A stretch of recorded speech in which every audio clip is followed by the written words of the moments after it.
A dictionary is a helpful tool. It is like a map for words.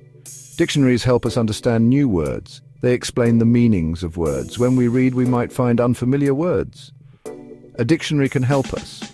We can look up the word in the dictionary. This will help us understand the text better. Knowing how to use a dictionary is important. It helps us expand our vocabulary. It makes us better readers and writers.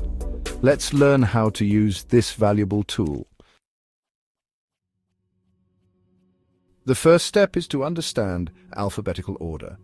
Dictionaries arrange words alphabetically. This makes it easy to find the word we are looking for. Think of the letters of the alphabet. A comes before B, B comes before C, and so on. We use this order to find words in the dictionary. Look at the first letter of the word you want to find. Then find that letter in the dictionary. Look at the second letter, and so on.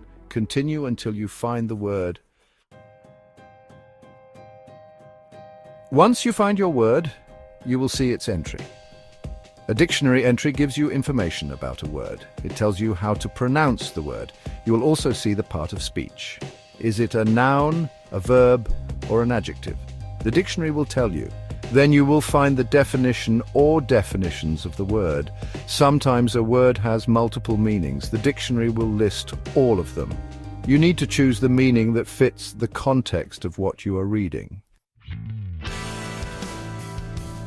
And the best way to learn how to use a dictionary is to practice. Choose a new word every day.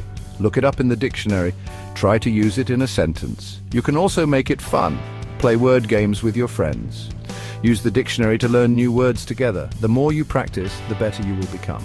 Remember, a dictionary is a valuable tool for language learners. Use it often, and you will see your vocabulary grow.